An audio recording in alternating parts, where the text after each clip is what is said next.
How are you? Good to see you.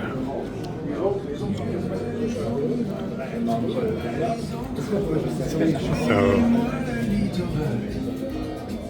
the Isocoustics demo. Croiser nos langues mortes, nos mécaniques générales. Tu disais, oh mon bel ami, oh mon ange gris, pourquoi les jours sont si courts? Je disais, oh ma belle amie, oh mon ange gris, pourquoi les jours sont si courts avec toi? Comme si on vidait la banque, cette impression de manque, Icare cherche son parachute. Ma bouche est orpheline, ta peau de mescaline, reste là encore quelques minutes. On me dit, oh mon bel ami, oh mon ange gris, pourquoi les jours sont si courts? Je disais, oh ma belle amie, oh mon ange gris, pourquoi les jours sont si courts?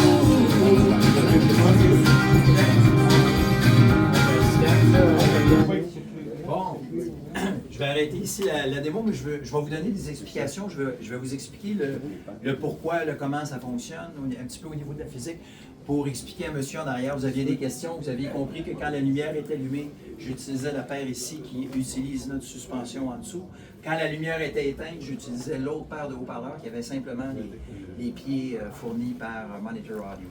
Alors, quand on joue de la musique dans la pièce, okay, on se trouve à exciter l'ensemble de la pièce. On excite l'air, premièrement, mais aussi on excite les surfaces, hein, dont le plancher. Malheureusement, il y a une certaine quantité d'énergie qui revient au haut-parleur. Si on pouvait mesurer le haut-parleur pendant qu'il joue de la musique ou juste le moment après, on verrait que la paire de haut-parleurs bouge un peu comme ça, de manière aléatoire. Le problème avec ça, c'est que ça vient nuire à la clarté de l'image stéréophonique. OK? Fait que nous, ça sur quoi on travaille, on s'assure que le haut-parleur est mieux découplé au plancher, qu'il transmette moins d'énergie mécanique au plancher, puis aussi le retour d'énergie qui va être créé par les haut-parleurs comme tels quand ils vont jouer. On va s'assurer qu'il y en ait moins qui soit transféré au cabinet.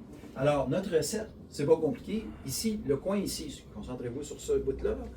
Ça, c'est ce qu'on a dans tous nos produits. La recette, elle n'est pas compliquée. 2 manchons en caoutchouc reliés par une tige de métal. OK? Fait que, si vous regardez le manchon ici, OK, vous allez remarquer que l'ouverture, ce n'est pas un cercle parfait, c'est un ovale. OK?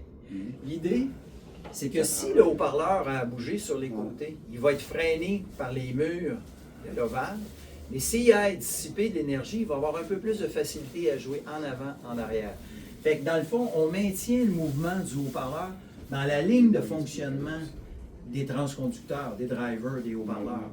Fait que c'est pour ça qu'on réussit à avoir une meilleure image stéréophonique. Puis si on avait eu un environnement un peu plus calme, parce que là, on est dans un show, c'est un peu difficile, là, mais vous auriez été en mesure de noter aussi que les basses sont plus tight, les basses sont plus claires. Si j'avais eu j'en ai pas malheureusement, mais si j'avais eu un solo de contrebasse, ça aurait été beaucoup plus facile de suivre chacune des cordes, chacune d'intensité dans chacune des cordes. Voilà. Alors on a des produits pour différentes choses.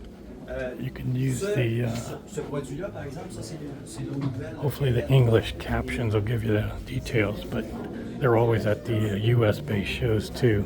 You can test it yourself.